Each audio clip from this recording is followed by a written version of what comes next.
السلام علیکم ورحمۃ اللہ تعالی وبرکاتہ۔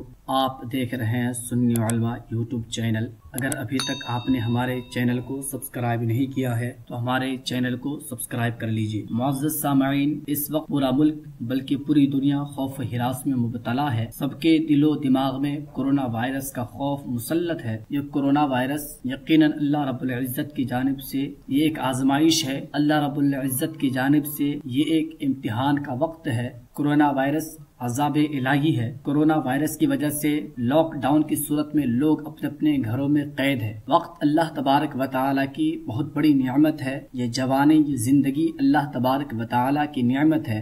آپ لاک ڈاؤن کی صورت میں اپنے گھروں میں ہیں، لیکن وقت کا صحیح استعمال کیجیے۔ آج میں آپ کے سامنے کچھ ایسے ٹپس بتاؤں گا کہ جس سے آپ کے وقت کا صحیح استعمال بھی ہوگا، اور یقیناً یہ چیزیں آپ کے لیے دین و دنیا کی بھلائیاں نصیب کرنے والی ہوگی۔ لاک ڈاؤن اور کورونا وائرس کی خوف کی وجہ سے لوگ ڈپریشن میں ہیں، دل کو سکون نہیں ہے۔ دل کو سکون حاصل کرنے کے لیے آپ نمازوں کی پابندی کریں۔ بعد نماز فجر آپ 99 بار پڑھے بسم اللہ لا حول ولا قوت الا باللہ العلی العظیم۔ اس کے علاوہ سورہ یاسین شریف کی تلاوت کیجیے، درود شریف کی کثرت کے ساتھ ورد کیجیے۔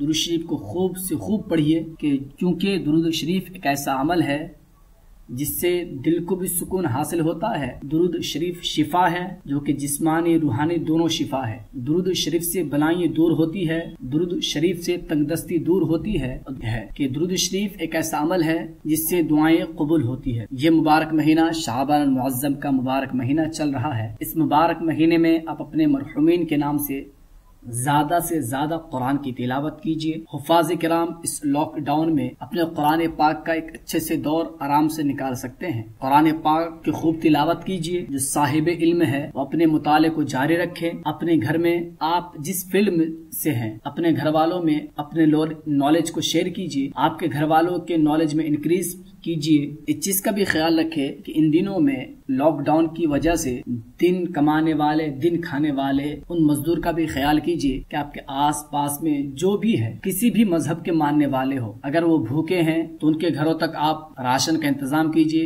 اللہ تبارک و تعالی نے آپ کو جو بھی نوازا اپنے حیثیت کے مطابق ان کے گھروں تک آپ کھانے کی چیزیں پہنچانے کی کوشش کیجیے۔ اور اس چیز کا بھی خیال رکھا جائے کہ آپ کے گھر میں ہو یا آپ کے آس پڑوس میں کوئی بھی مریض ملے، چاہے وہ کورونا وائرس ہی کا مریض کیوں نہ ہو یا پھر کسی دوسری بیماری میں مبتلا ہے، تو ان کو آپ نہ ڈرائیں۔ خدا کے واسطے آپ ان کو نہ ڈرائیں، بلکہ آپ ان کو ہمت دیجیے، آپ ان کو تسلی دیجیے کہ کچھ نہیں ہوگا۔ چونکہ ماہرین کہتے ہیں کہ جب مریض کو تسلی دی جاتی ہے تو اس سے ان کو بہت سکون ملتا ہے، ان کی بیماری میں کمی آ جاتی ہے۔ آپ اپنے والدین کی خدمت کیجیے۔ اپنے والدین کی خدمت کا آپ کے پاس ایک بہترین وقت ہے کہ ان دنوں میں اپنے والدین کی خدمت کیجیے، ان کے پاس وقت بتائیے، ان کے پاس بیٹھیے، ان کی باتوں کو سنیے، اپنی باتوں انہیں سنائیے۔ اپنے گھر والوں کے پاس ٹائم دیجیے، گھر والوں کے پاس وقت دیجیے۔ آپ کے بچے جو اسکول جہاں بھی پڑھتے ہیں اپنے بچوں کے پاس بیٹھے، ان کی کاپی چیک کریں کہ تم نے سال بھر میں کیا پڑھا، اب تک کیا پڑھا، ان کے ہوم ورک میں کیا کمی رہ گئی ہے، ان ساری چیزوں کو چیک کیجیے۔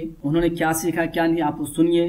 ساتھ ساتھ یہ بھی آپ کیجیے کہ صدقہ و خیرات کو اپنا عمل بنا لیجیے، کہ یقیناً صدقہ سے بلائیں دور ہوتی ہے، تو آپ صدقہ کو جاری رکھیں۔ جتنا ہو سکے آپ صدقہ و خیرات کرتے چلے جائیں۔ آپ نماز وغیرہ میں جو چیزیں پڑھتے ہیں جیسے التحیات، درود شریف، دعائے معصورہ، نماز میں پڑھی جانے والے سورتیں، ان ساری چیزوں کو آپ بہتر سے بہتر اس کو پڑھنے کی کوشش کیجیے، اس کو زبانی یاد کیجیے، اس کو سدھاریے جہاں آپ کی کمیاں ہیں، یا پھر آپ کو جو سورہ یاد ہے اس سے زیادہ سورتیں یاد کرنے کی کوشش کریں۔ آپ یہ بھی کر سکتے ہیں کہ ان دنوں میں آپ کوئی آن لائن مدرسہ جوائن کر لیں، یا پھر آپ آن لائن کوئی کورس جوائن کر لیں تاکہ آپ کے نالج میں کچھ انکریز ہو۔ یہ بہت سارے ایسی چیزیں ہیں کہ جن کو کرنے سے آپ کا یہ جو لاک ڈاؤن کا پیریڈ ہے یہ بھی نکل جائے گا، اور جب اس لاک ڈاؤن سے باہر نکلیں گے تو آپ کو پتا چلے گا کہ اس لاک ڈاؤن میں نے بہت کچھ سیکھا ہے۔ اللہ تبارک و تعالی ہم سب کو عمل کی توفیق عطا فرمائے۔